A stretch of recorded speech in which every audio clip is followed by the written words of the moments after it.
On a calm and uneventful Thursday evening, May 19, 1983, 27-year-old Diane Downs was driving along Old Mohawk Road near Springfield, Oregon. Her 3 children, Christy, who was 8 years old, Cheryl, 7, and little Danny, just 3, were sitting quietly in the back seat of her bright red car. The road was dark and nearly deserted, but Diane maneuvered along it with confidence, familiar with every curve and stretch as she made her way forward. Driving alone at night on isolated roads was nothing unusual for Diane, and she felt comfortable and unbothered as she continued on, fully expecting to be home before long. However, the peaceful drive abruptly turned into a nightmare. A dark, indistinct figure suddenly appeared along the roadside, a man with messy, unkempt hair. Diane pulled the car over and stepped outside, whether out of concern or simple curiosity. As she moved closer, the man unexpectedly produced a gun and pointed it at her, demanding that she hand over her car keys. When Diane refused to comply, the encounter spiraled out of control in a matter of seconds. The man advanced toward the vehicle and opened fire, sending bullets into the car where the children sat helplessly inside. Panic took over as Diane tried to react. She pretended to toss her car keys away in an attempt to distract him, hoping to create an opening to escape. In the confusion, however, she was shot in the arm before she could scramble back into the driver's seat. Bleeding but determined, Diane ignored her own injury and raced toward the nearest hospital, driving as fast as she could while screaming for help upon arrival. "Somebody shot my kids," she cried out. Hospital staff immediately rushed to the car, pulling the bloody children from the back seat. 2 were found slumped in the rear, while Cheryl, the middle child, was discovered lying motionless on the front floorboard. Despite frantic efforts by nurses and surgeons to save them, it was already too late for Cheryl, Christy, and Danny. One of the children, however, still clung to life as Diane wrapped her wounded arm with a beach towel to slow the bleeding.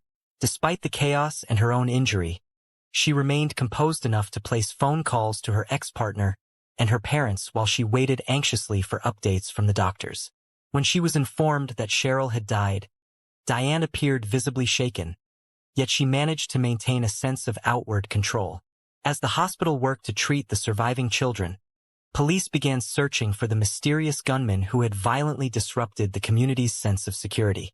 Before long, however, their attention shifted toward Diane herself.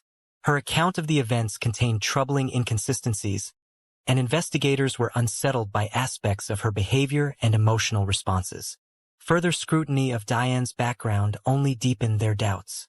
Born in 1955, she was the oldest of 5 children and had grown up in a rigid, deeply religious household, a past that detectives believed might hold clues to understanding her version of the story. The family relocated often during Diane's childhood, eventually settling in Phoenix, Arizona, where her father secured steady employment with the post office.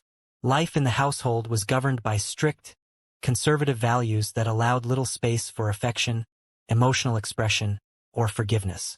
Feeling constrained and overlooked, Diane began to rebel during her teenage years. She dyed her hair blonde, embraced makeup, and started using her middle name, symbolically distancing herself from the quiet, restrained identity shaped by her upbringing.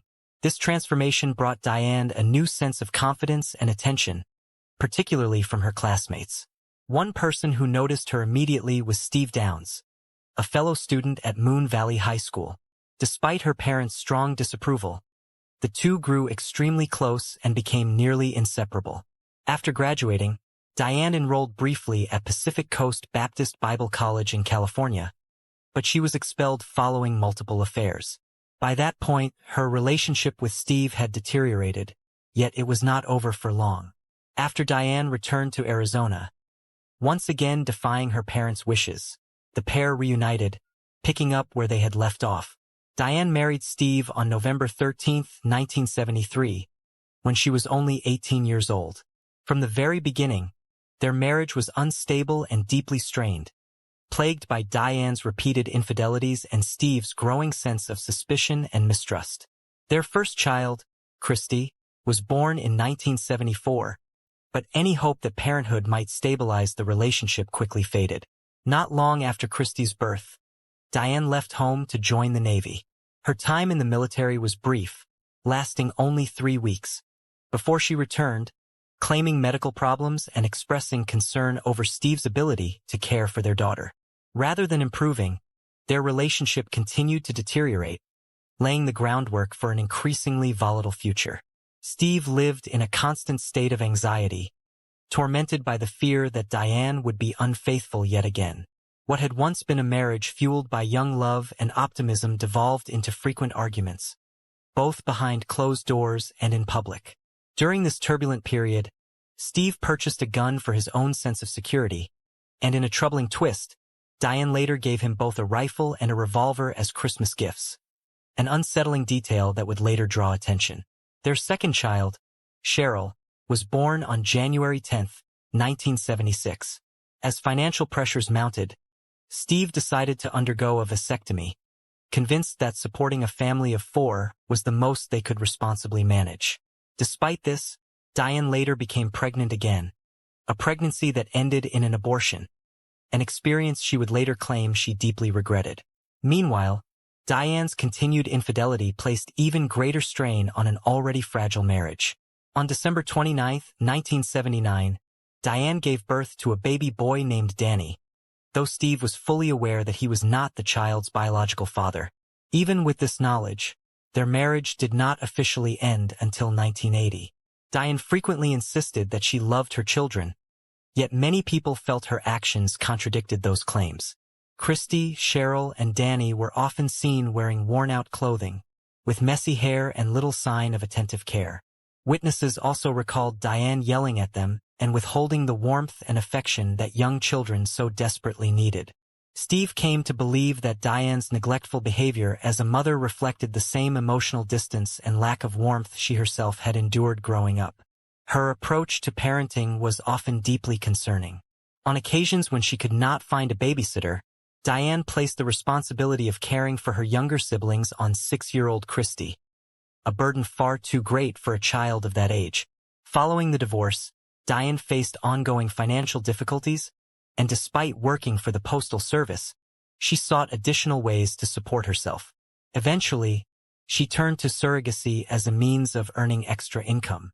As part of the surrogacy process, Diane underwent 2 psychiatric evaluations. While the assessments reportedly revealed troubling signs of psychosis and impaired judgment, she was nevertheless approved to proceed and was paid $10,000. In 1982, she gave birth to a baby girl as a surrogate, and the financial reward and sense of accomplishment appeared to fuel her ambitions.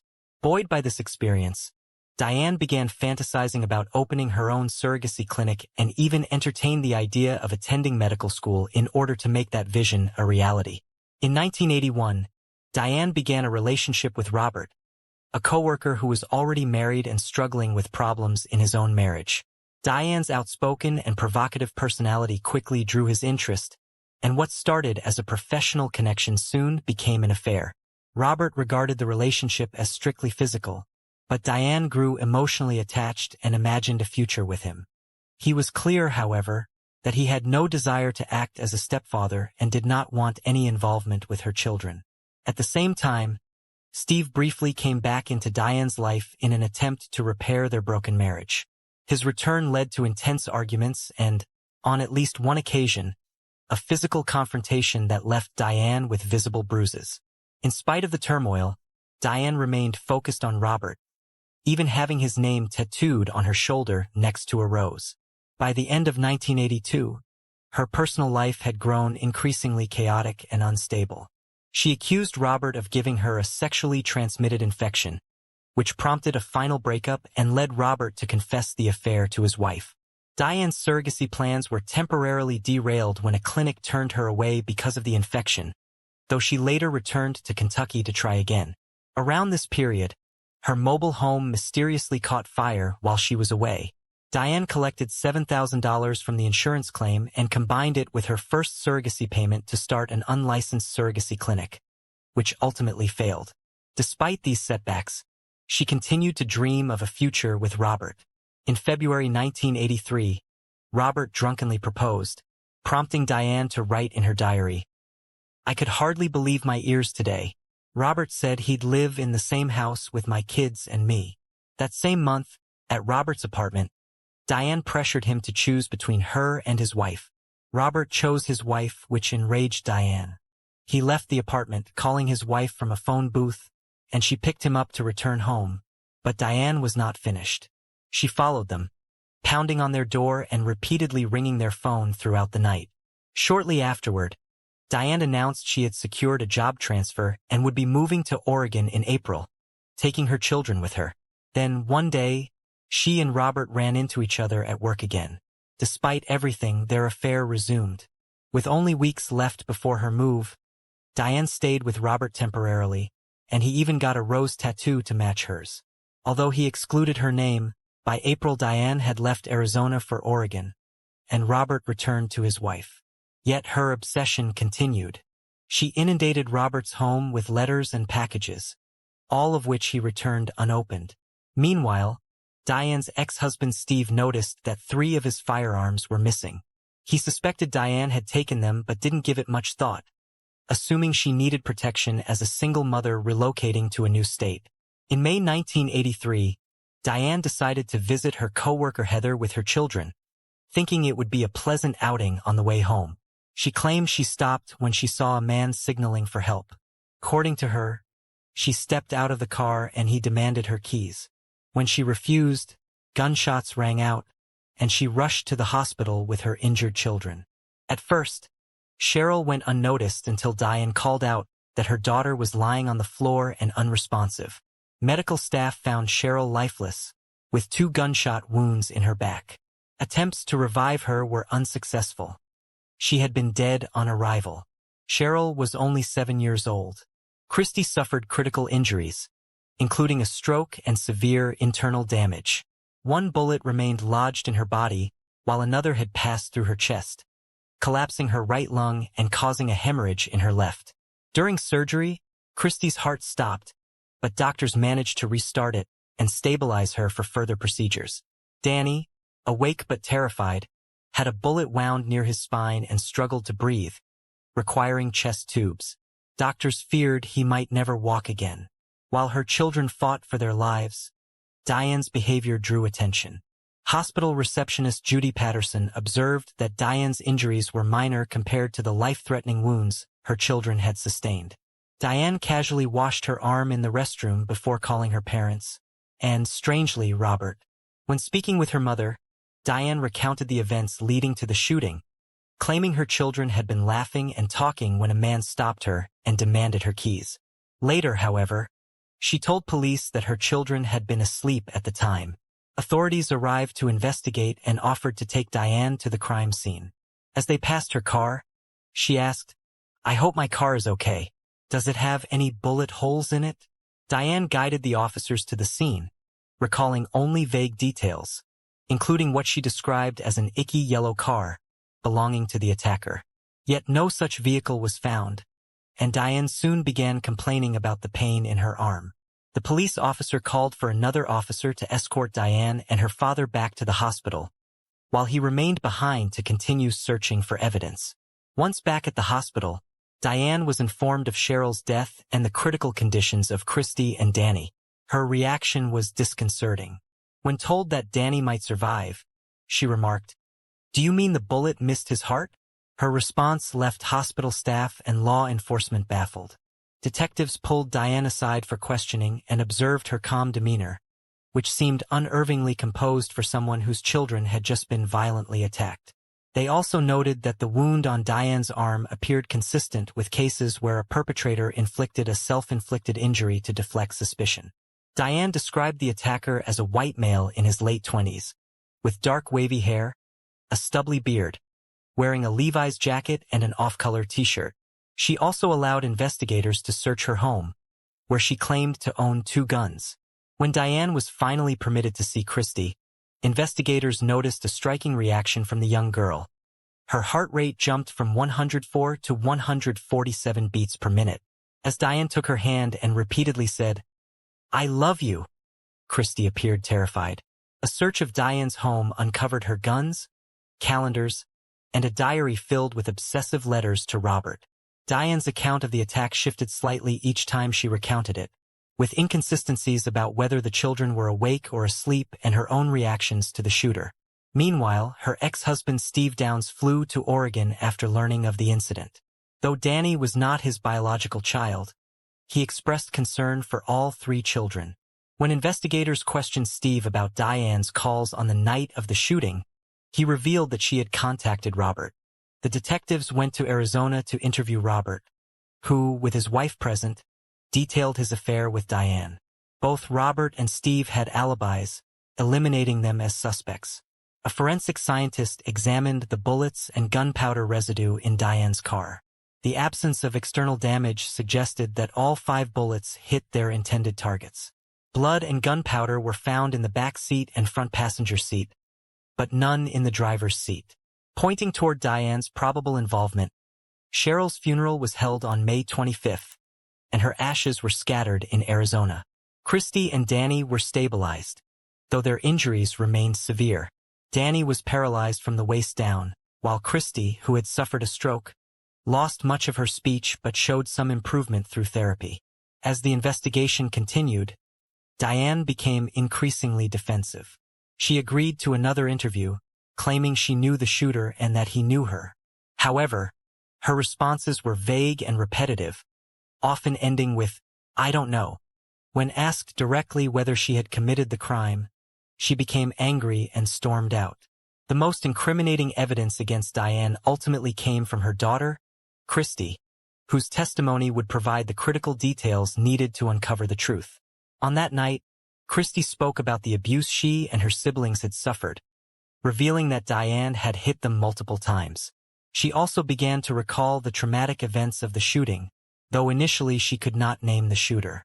A psychologist encouraged Christy to write the name of the person responsible on a piece of paper and then burn it, offering a symbolic way to release her pain. One day, Christy gave the paper to Paula before burning it, on which she had written the words, "My mom." Eventually, Christy revealed the full story. Diane had stopped the car on a dark road, retrieved a handgun from the trunk, and shot her children at close range before shooting herself in the arm to stage the crime. On February 28, 1984, Diane was arrested at her workplace and charged with first-degree murder, 2 counts of attempted murder, and criminal assault. Adding to the complexity, Diane was pregnant at the time. She initially sought the services of celebrity lawyer Melvin Belli, but he was unavailable. Defense attorney Jim Jagger took on her case instead. Jagger was charismatic and skilled, often winning over jurors before proceedings began. While the prosecutor expected what seemed like a straightforward case, he was surprised when Diane gained significant public sympathy early on. The prosecutor, known for his professionalism and strict demeanor, faced a challenging battle against public opinion. Diane amplified this by engaging in bold theatrics in court, once writing "lie" on a notepad and holding it up, only for Jagger to quickly take it from her hands as the prosecutor delivered his opening statement. The prosecutor contended that Diane had planned the murders to remove her children as obstacles to a future with Robert, while a psychiatrist testified that she exhibited traits of antisocial behavior, narcissism, and possible psychopathy. Throughout the trial, Diane's demeanor remained steady, calm, detached, and at times disturbingly cheerful. She was frequently seen laughing with Jagger. Further unsettling observers, Diane revealed a previously untold part of her life during testimony, claiming her father had sexually abused her at age 12, taking her to isolated places and entering her room at night. She described these incidents in detail. Her father forcefully denied the accusations. Diane's mother testified that Diane had been emotional on the night of the shooting, contradicting accounts from doctors and nurses who described her as calm and indifferent. One of the most unforgettable moments of the trial occurred when the prosecution played the song Diane claimed had been playing during the shooting, shocking everyone in the courtroom. Diane hummed along, appearing oblivious to the seriousness of the moment. The most compelling testimony came from Christy herself. Despite her young age and lasting trauma, Christy found the courage to take the stand.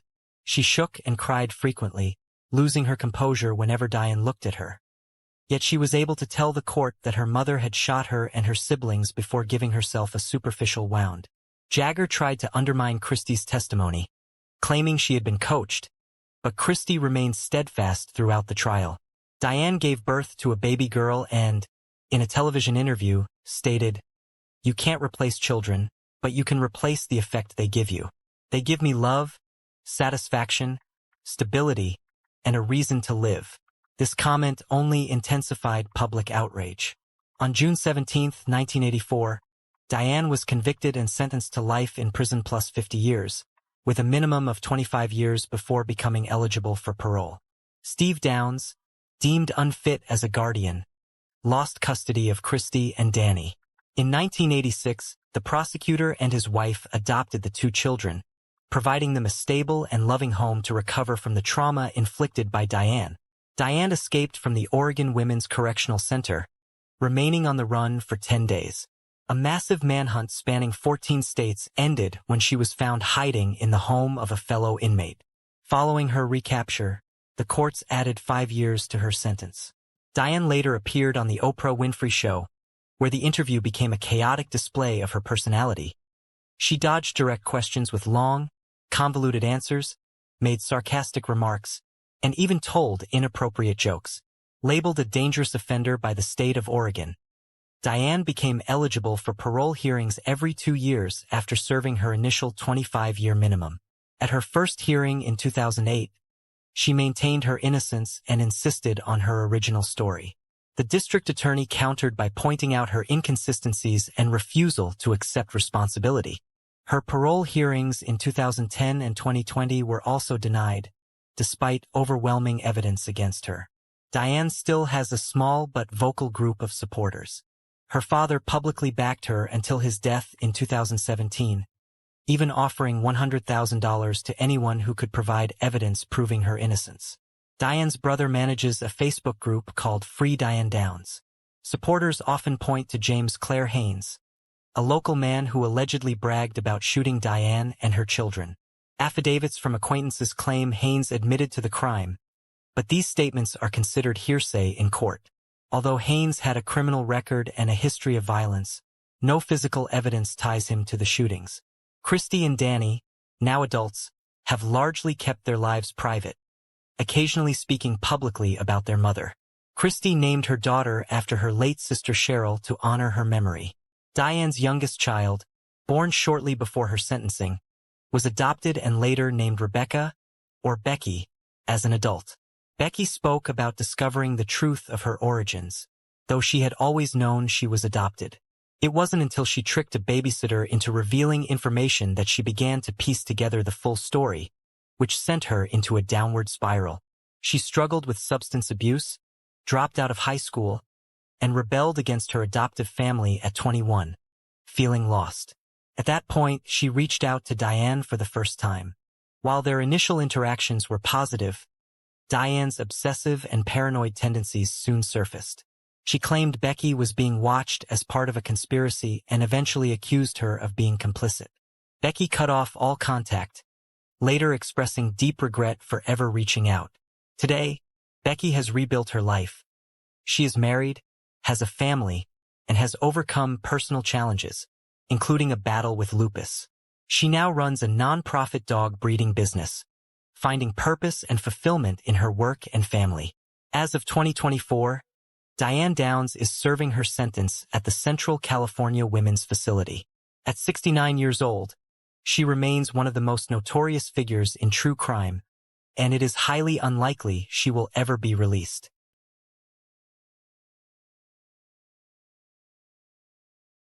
Jessica Paget left home expecting only a quick stop at her mother's for a working fax machine. But hours later, her toddler was alone at daycare, her phone unanswered, and her car abandoned in a darkened lot with all her belongings inside. As investigators pieced together grainy footage of a tall figure adjusting the driver's seat and a white pickup truck eerily linked to someone she trusted, the community's shock gave way to horror. How could the sanctuary of family turn into the scene of an unimaginable betrayal? And what dark truth will finally bring Jessica's story to light?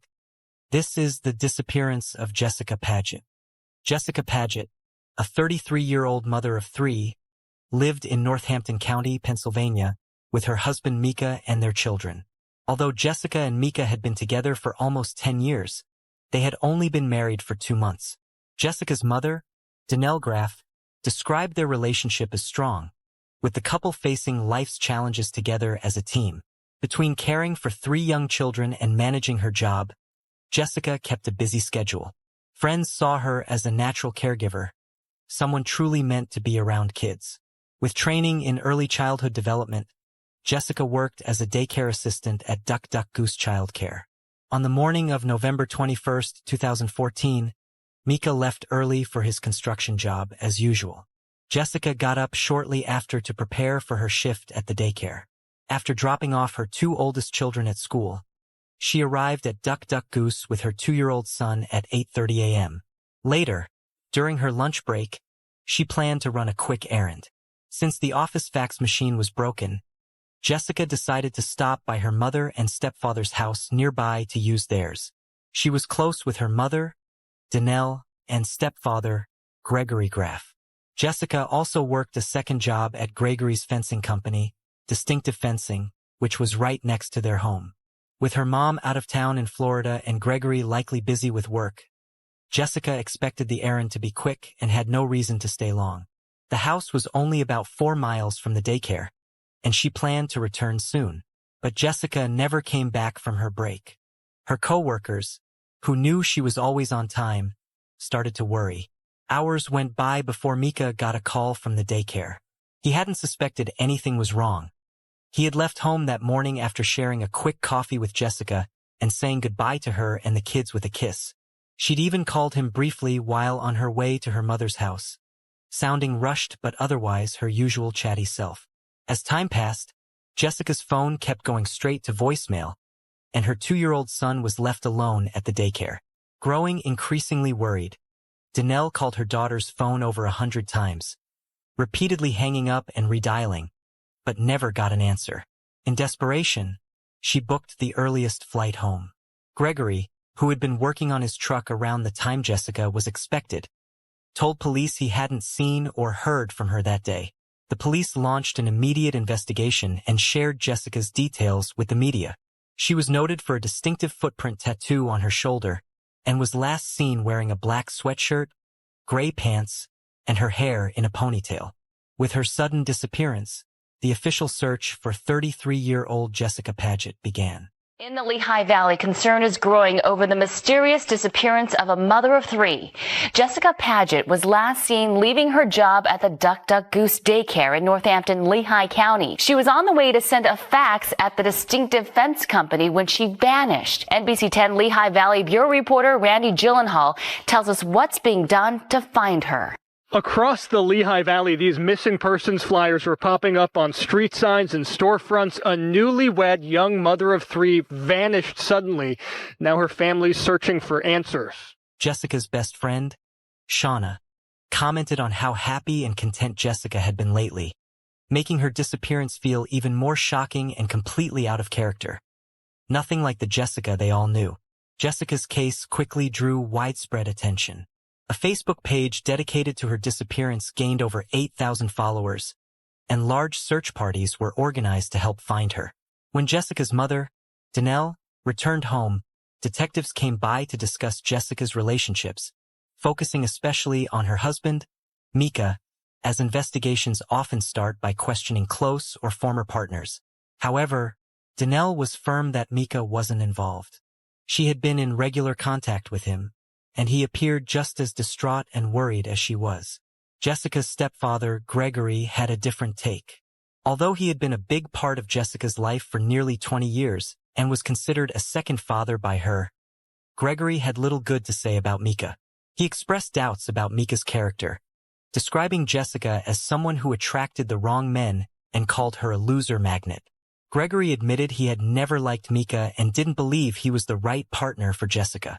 When detectives asked him why Jessica had gone to their house that day, he said he wasn't sure. The fax machine she wanted to use had been unreliable for days, so there was no record of what she planned to send.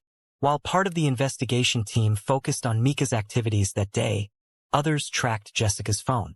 The signal showed it had stayed in one place for hours, just a few miles from her workplace. Officers traced the signal to a nearby shopping center. By that time, the area was closed, and the parking lot was dark and nearly empty except for a single car. Parked outside a Dollar General store was Jessica's white car. It was unlocked, and inside, officers found her phone, purse, keys, and cards. Jessica's phone was still ringing, left untouched on the car seat. Given her height of 5 feet 4 inches, the driver's seat was adjusted to fit her size, deepening the mystery. Not that police are elaborating on at this point. They won't tell us how they think that Jessica's car ended up in a parking lot halfway between that daycare and the place she was going, her father or stepfather's place of business. The district attorney says that right now, investigators are on high alert that this is not a standard missing person case. The car was seen speeding into a gas station before quickly exiting and heading back onto the road. By 1:15 p.m., the vehicle pulled into the parking lot where it was eventually found. Although the footage didn't show who got out of the driver's seat, investigators confirmed it wasn't Jessica. The person appeared tall and wore light-colored clothing. They stayed near the car for a short time, even squatting down as if adjusting the seat to make it look like Jessica had been driving. Considering Gregory's earlier remarks, detectives explored the possibility that Mika was involved. His height matched, but Mika had a strong alibi, having been at work all day, confirmed by several witnesses. The driver then walked alone down an alley beside the parking lot. Shortly after, a small white truck sped down the road next to the alley and disappeared toward the gas station. Investigators sent the footage for enhancement, hoping to get a clear view of the truck's license plate. Meanwhile, Jessica's missing posters were plastered everywhere, from street lamps to shop windows, but no new leads came in beyond the discovery of her abandoned car. Diane was emotionally overwhelmed, but Gregory tried to reassure her that they would find Jessica soon. When the enhanced footage returned, it revealed a crucial detail. The white truck had distinctive markings matching Gregory Graff's vehicle, Jessica's stepfather's truck. This led investigators to question Gregory again. He brushed off the connection as a coincidence, saying he had parked there earlier to repair his truck and then stopped for food at the gas station. However, the footage showed he never actually entered the gas station. Gregory insisted he had gone back home afterward, where his employees were picking up their payslips. He maintained that Jessica wasn't at the house when he got there. His employees supported his account, saying he had talked with them about their weekend plans. Although Gregory's explanation seemed believable, something about him still felt off. Detectives returned to his home, focusing their attention on the business building next door. Contrary to Gregory's statement, the fax machine was actually working perfectly. Investigators recovered the document Jessica had sent, a health insurance policy timestamped at 1:04 p.m., confirming she had been inside the house. In the basement, officers found a bloody tissue in the trash and bloodstains on a mattress and the carpet. Gregory dismissed these findings, claiming the blood was probably from his hunting trips. He then excused himself, saying he needed a cigarette, muttering about how he wouldn't get to see his dogs anymore. Officers felt Gregory was close to confessing, but they didn't expect the horrifying truth that would soon come out. As he was being led from the house, Diane shouted at him, demanding to know where her daughter was. It was the last time she ever spoke to him. Major development in the search for a missing woman in our area. The DA is now calling the disappearance a criminal case. Gregory admitted to the police that he had tricked Jessica into coming to his house by asking for help with his computer. Since she needed to use the fax machine anyway, Jessica agreed and arrived at 1:04 p.m. While Jessica sat at the fax machine with her back to him, Gregory pulled out a gun and shot her in the back of the head. He then dragged her lifeless body into a bedroom before going outside to move her car. He parked her car at the Dollar General store, adjusted the driver's seat to make it seem like Jessica had been driving, and then drove back home in his truck. Shortly after, his employees showed up to collect their payslips and chatted casually about their weekend plans, completely unaware that Jessica's body was hidden in the back room. Once they left, Gregory set up 2 cameras in the bedroom and recorded himself sexually abusing Jessica's corpse. Investigators later uncovered 8 videos on Gregory's computer that documented the assault, during which he made disgusting remarks while Jessica's head was covered with a plastic bag. 5 days into the search, police discovered Jessica's body buried behind Gregory's shed, partially hidden under leaves. Well, breaking news right now, and it is tragic news from Northampton County. A woman who has been missing since last week has now been found dead. Eyewitness News reporter Matt Rivers is live in Easton tonight with breaking details. Matt. Chris and Jessica, it was just moments ago that Northampton County District Attorney John Morganelli laid out the case against 53-year-old Gregory Graff, the stepfather of that missing woman, 33-year-old Jessica Paget. It was on Friday that officials say Paget went to the home of Graff to send a fax, and that's where a confrontation occurred. During an interview with the investigators, he did admit that he intentionally and knowingly caused the death of the victim at his home. He related that he utilized a firearm to cause the victim's death, and that he then took the victim's body and disposed of it on his property. We're devastated by the loss of Jessica. She was a beautiful, vibrant young woman who was beloved by her family and friends. The world shines less bright today. It's unreal. You know, what he did is kind of unspeakable, unforgivable.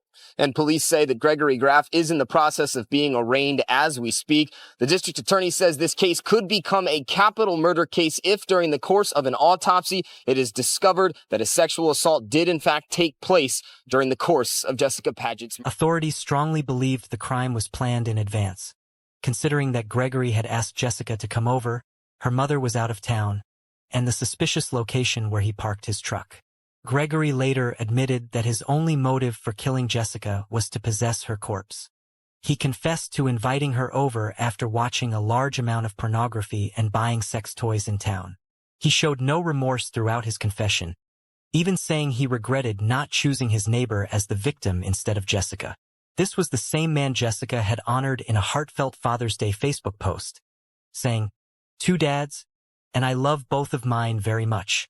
The horrifying nature of his actions shattered Danelle.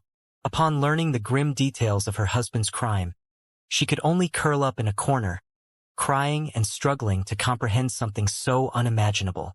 53-year-old Gregory Graff on Covered Bridge Road in Allen Township. Tonight, Graff is in state police custody, charged with criminal homicide. Police say Graff has admitted to police that he killed Paget, a mother of three. Police say Graff took part in the volunteer searches for his missing stepdaughter, but his statements to police never added up, and early on, the investigation focused on him. Police searched his home yesterday. Graff was brought in today, and police say he gave them indications as to where Paget's body might be. My name is John Morganelli, District Attorney for Northampton County. We're here today regarding the disappearance of Jessica Lynn Paget. The investigation in this case by the state police, I will say early on, focused on Mr. Graff because of inconsistent statements that he was giving with respect to his activities that day.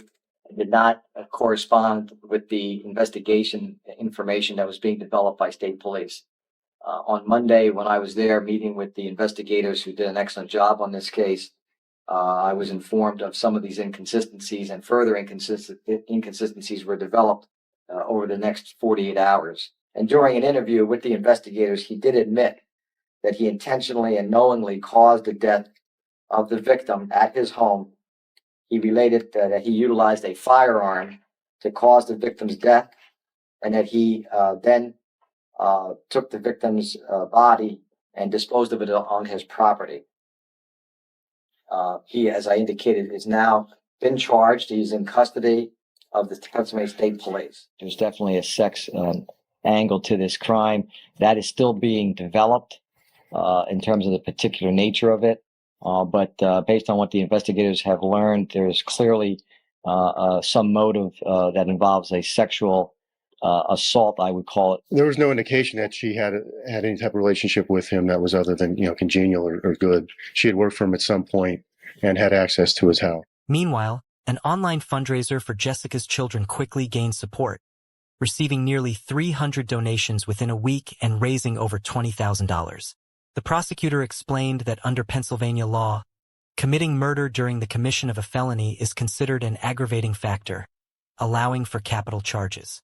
However, because the desecration of Jessica's body happened after her death, it did not meet the criteria for the death penalty. Despite Gregory's confessions, he pleaded not guilty to first-degree murder, with his lawyer aiming for a third-degree murder charge and even exploring an insanity defense. The prosecution, on the other hand, pushed for a first-degree murder conviction. During the trial, jurors were visibly disturbed as they watched the videos discovered on Gregory's computer. Jury foreman David later commented, "It's something I'll never forget. Anyone who says it didn't affect them is either lying or has no conscience." The jury took only 6 minutes to reach a verdict, finding Gregory guilty of first-degree murder and abuse of a corpse. He was sentenced to life imprisonment without the possibility of parole. Jessica's sister, Christy Davis, confronted Gregory in court, telling him, "I hope you fear for your life every day and that someday you feel some kind of remorse." When Gregory meets his maker and is condemned to hell for all eternity, Christy hopes he finally realizes the pain he caused and what he took from them. As Gregory dabbed his eyes with a tissue, Christy snapped, "You're pretty good at faking it. Even now, you show no regret. You don't care at all." She criticized him for dragging the family through a brutal trial instead of simply accepting his punishment. Gregory gave a hollow apology before being escorted out of the courtroom. Jessica's mother, Diane, filed for divorce, but Gregory stalled the process by contesting the financial terms and refusing to sign the papers. He also filed an appeal, arguing that his lawyer's defense during the trial was inadequate. Gregory claimed he had been under the influence of drugs, got into a fight with Jessica, and blacked out, insisting he had no memory of the crime. Jessica's sister, Christy, believed the crime warranted the death penalty and began campaigning for new legislation that would make desecration or mutilation of a corpse during a homicide an aggravating factor, enabling capital punishment in such cases. The family grappled with the crushing betrayal from someone Jessica had deeply loved and trusted. Diane described her existence as if she were surrounded by shards of broken glass, fragile and wounded. Jessica's husband, Micah, found comfort in the outpouring of support they received throughout the search, sharing, "During the darkest moments, you realize there are still good people in the world. That's what kept us from falling apart." Looking back on Jessica, he said, "She was the most amazing person I've ever known. It's heartbreaking to accept that this is now our forever."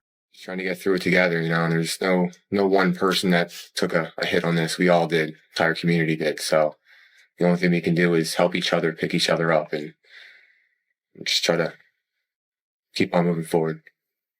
I mean, you just have to just read about it a little bit and you see it impacted not just a family, but an entire community, even not even Northampton, not even Whitehall, but just out of state, just everything, everywhere and everybody. It's just everyone that she ever talked to or ever touched or ever had contact with. That she was a beautiful person. She was my best friend. She was the mother of my children. She was my wife. She's the only girl I ever loved. It's just one of those. It's hard sometimes because, as a parent, you don't want your children to be sad and upset, but in the other chance, you want them to remember. So it's just, every now and then you just sit back and you talk and you remember and you tell stories. I have my daughter's about her size, so now she's wearing her clothing, you know what I mean? So every day I get to watch her jump down the steps wearing a t-shirt or a sweatshirt that I used to see her wear every single day, or a pair of pants and stuff. And it is nice. It really is. It's nice seeing that, every now and then it's like, hey, I remember her wearing that. Those are some of the good positive things that I get to experience every day at least.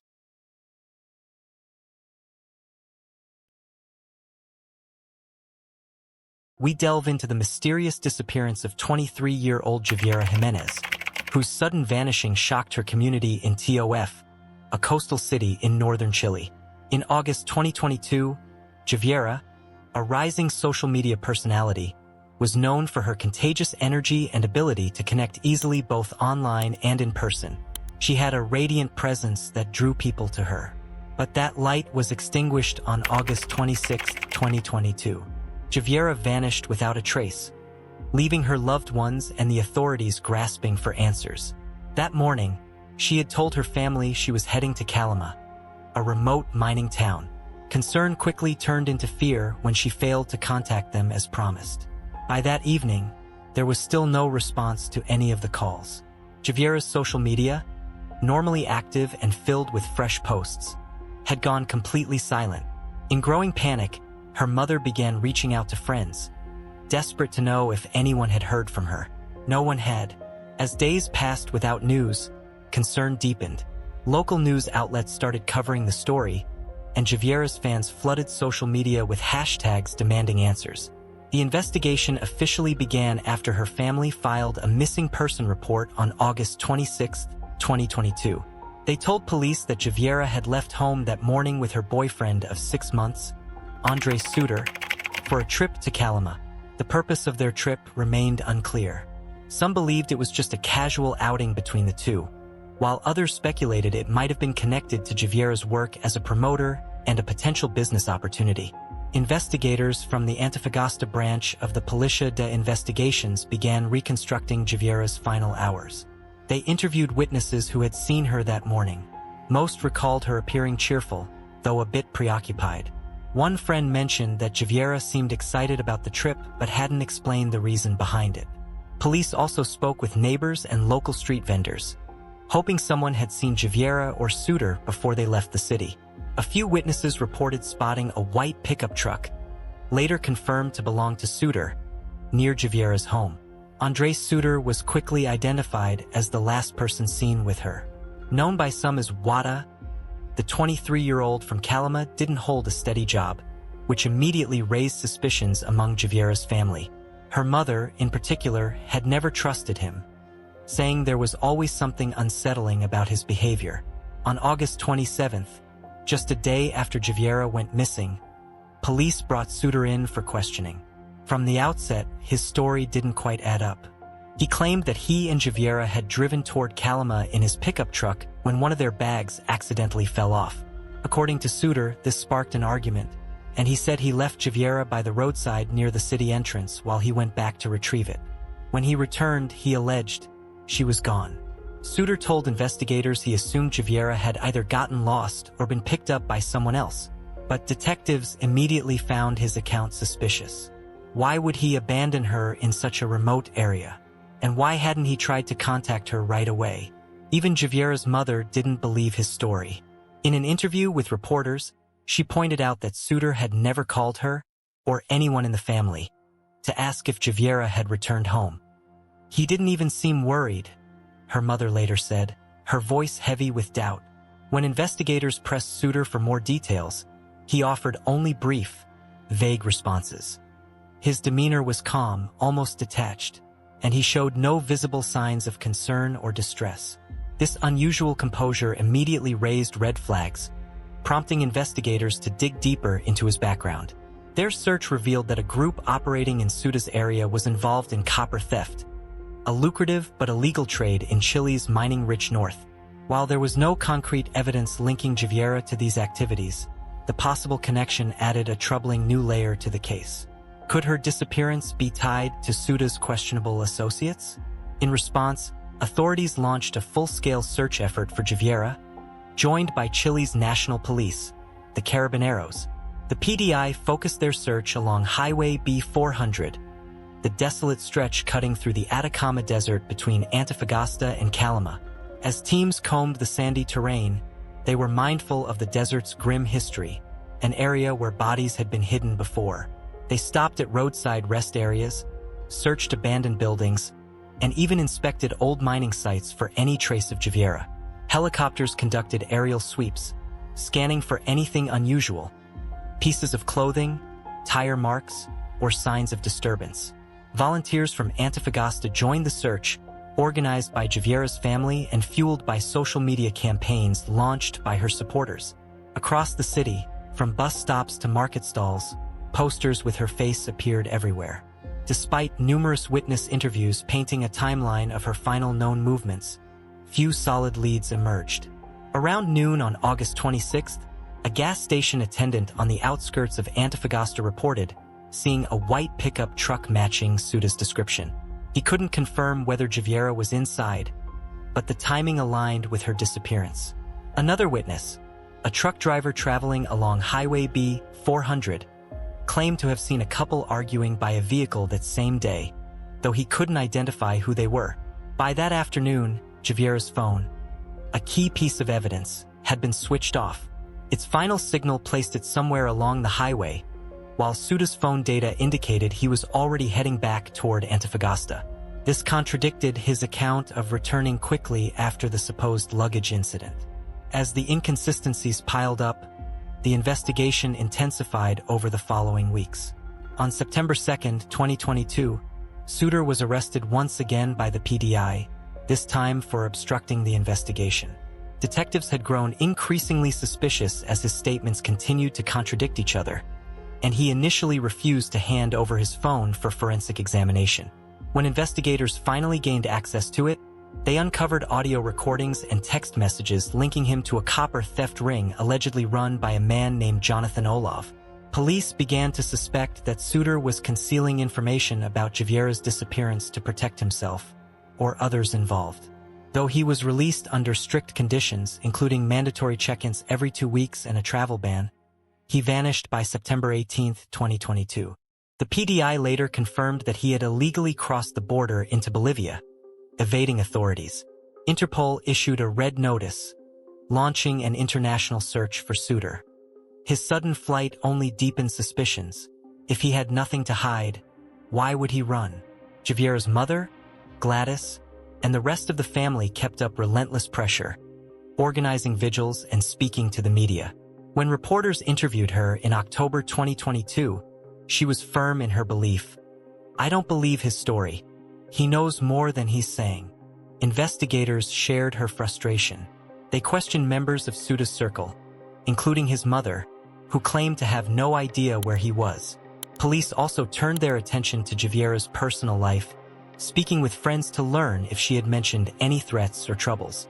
A few recalled that she had become more private in the months leading up to her disappearance, though most insisted she hadn't shared any concerns. Was Javiera hiding something? Or had she unknowingly stumbled into someone else's trap? The copper theft connection became a central focus, leading investigators to wonder if she had discovered something dangerous. As months passed without a trace of her, the community's hopes slowly began to fade. It seemed as though the vast, unforgiving desert had swallowed her whole. Still, the police refused to give up. Their investigation extended into Bolivia, following leads suggesting that Suda was hiding in Santa Cruz. Locals and social media users joined the search effort, sharing posts about Javiera's case and urging anyone with information to come forward. The PDI worked closely with Bolivian authorities to trace Suda's movements. Every clue pointed back to that fateful day on Highway B400, and to the man who had driven away, leaving Javiera behind. What truly happened out there remained a haunting mystery. What was Suda really running from? By November 2022, the search had expanded far beyond the Antofagasta-Calama highway. Teams scoured remote areas and re-examined old leads, determined to uncover the truth. Investigators relied heavily on forensic data, particularly Suda's phone records, which revealed suspicious activity during the period he claimed he had gone back to retrieve the missing suitcase. They also traced movements connected to his white pickup truck. Police reviewed surveillance footage from several security cameras positioned along Highway B400, hoping to catch any sign of the vehicle. Then, on November 12, 2022, a tip from a local miner shifted the course of the investigation. The miner reported seeing disturbed ground near an old mining road and fresh tire tracks nearby. The site, located just off a dirt path near Sierra Gorda, around 60 kilometers from Calama, quickly became the focus of renewed police attention. It wasn't much, but in a case with so few leads, it was enough to pursue. On November 15, 2022, the PDI returned to the site with forensic experts and cadaver dogs. The location was desolate, scattered with rocks, rusting mining equipment, and nothing but the wind to break the silence. It was the kind of place where the desert could easily conceal its darkest secrets. After hours of careful excavation, investigators made a heartbreaking discovery. Human remains were found buried in a shallow grave, barely a meter deep. Among the items unearthed were fragments of clothing matching the description of what Javiera had been wearing on August 26th, a black top and jeans. Nearby, They also found a small bracelet with a distinctive pattern, one her family immediately recognized. Her mother later confirmed that the bracelet belonged to Javiera. Investigators meticulously documented the surrounding soil and other nearby evidence for forensic analysis. This discovery marked a turning point in the case. 81 days had passed since Javiera had disappeared.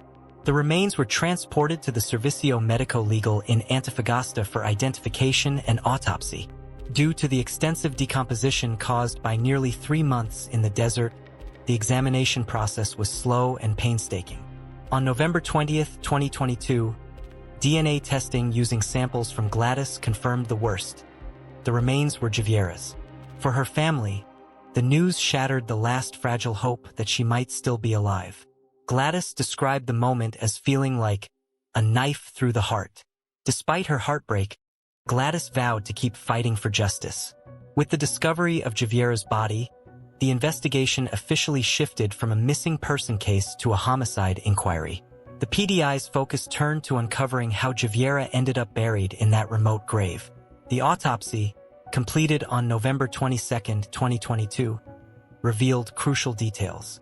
Forensic examiners determined that Javiera had suffered severe injuries.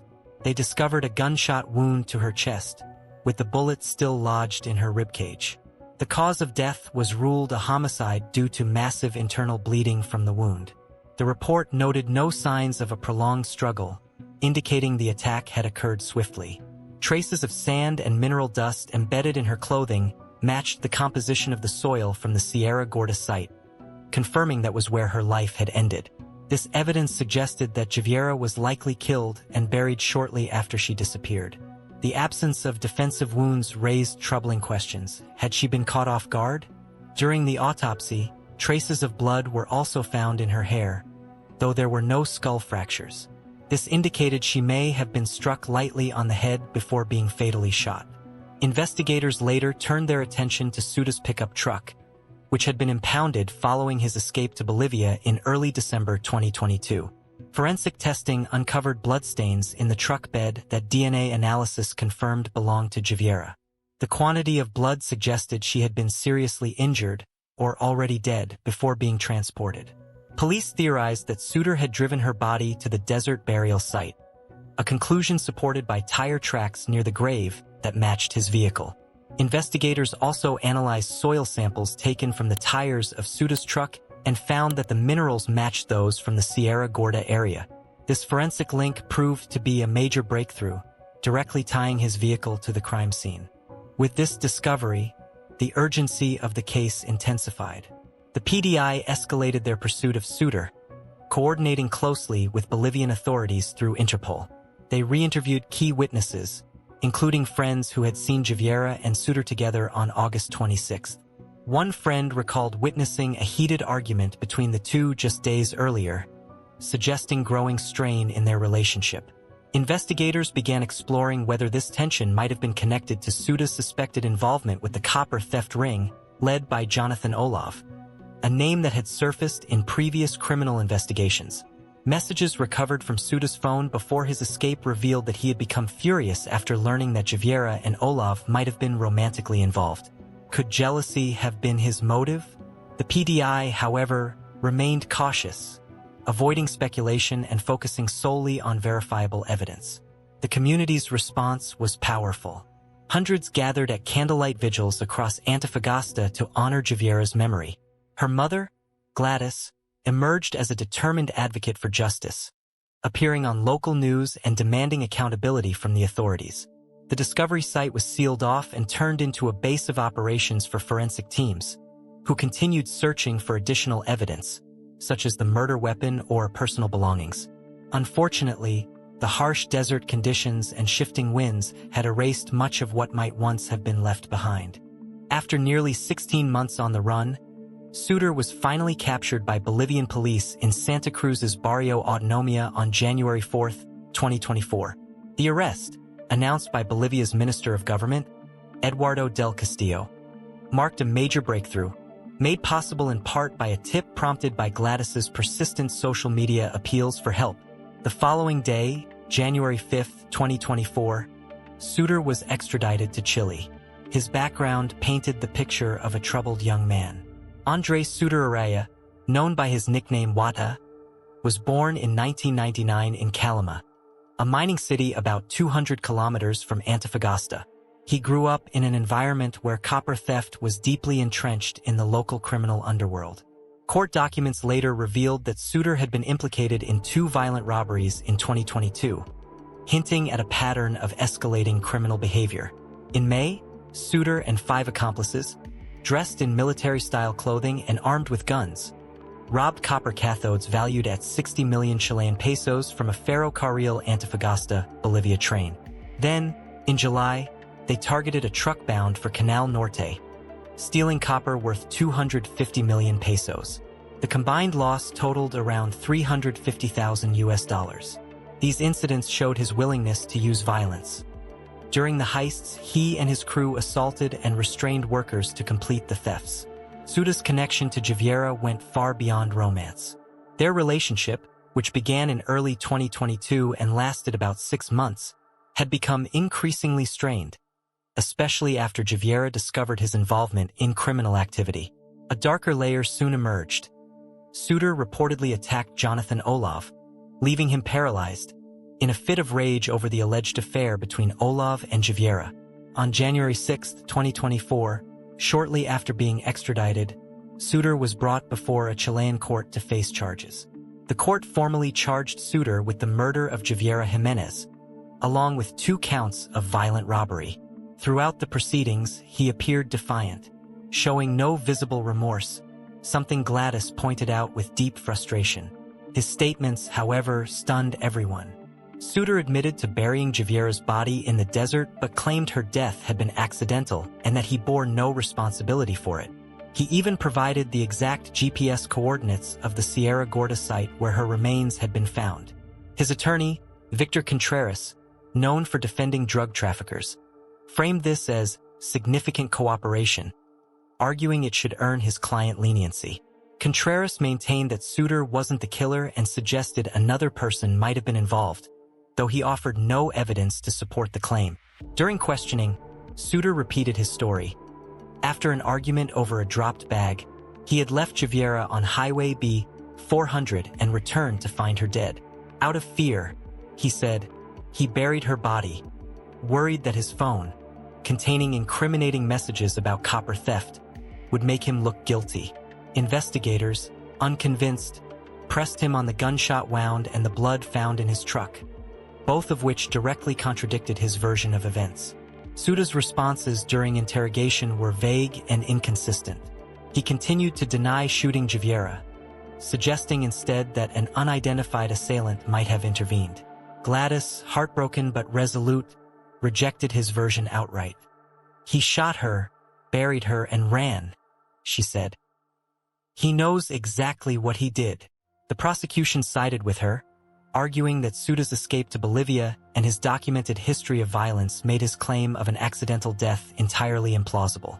The court agreed, ordering him into preventive detention for 90 days on the grounds that he posed both a flight risk and a threat to public safety. Then, on November 4, 2024, Suter was convicted of 2 counts of violent robbery and intimidation, crimes committed in May and July 2022. Both incidents involved the theft of copper cathodes, marking a clear pattern of calculated and aggressive criminal behavior. The court sentenced Suter to 16 years in prison, a verdict later upheld by the Supreme Court in January 2025. The evidence against him was overwhelming. Messages recovered from his phone revealed confessions to copper thefts and photos showing him armed and flaunting large sums of cash. His associate, Jonathan Olav, received a 20-year sentence, while 5 other members of the group were sentenced to terms ranging from 8 to 11 years. In total, the gang faced 91 years of imprisonment. Investigators continue combing through Suter's phone, searching for additional messages or calls that might finally clarify what happened on August 26, 2022. Authorities are also investigating whether Olav's crew played any role in Javier's death, though there's no evidence to support Contreras' theory of a third party's involvement. The tragedy has deeply affected Javier's family. On May 31, 2024, a large crowd gathered to honor the life of Antofagasta's bright star, as the community mourned her loss. Financial hardship has made things even harder for the family, who now rely on community support to continue their fight for justice. Suda's appeal in the copper theft case, filed in December 2024, was rejected, ensuring he remains behind bars. Yet, one question still lingers. What truly happened in those final moments of Javier's life?